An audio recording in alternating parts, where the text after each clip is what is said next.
Salam aleyküm. Bütün ovçulara salam olsun. Söhbət manoklardan düşüb. Yəni Abmanka ördək çağıran.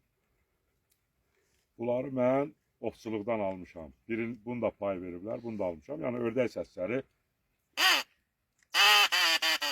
əladır. Arası da bu dalıların qabağı. Əladır. Bu da əladır. Bunun da bir xaxol dostum var.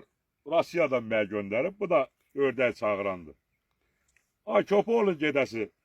Buna bax.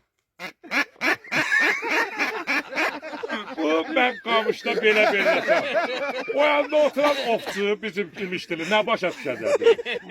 İkincisi tüvəngi hara qoyum. Mən belə ördəklər çağırım. Tümbələ, bunun başqa variantı yox idi. Öyle sən dedim, mən fərli bir şey gördüm. Bunu apar özün orada dədön günləndirib qamışda belə-belə bırak. Bizdə bu. Mən imişdiriyə nətər başa salım ki, sən öyle ördək çağırırsın. Allah.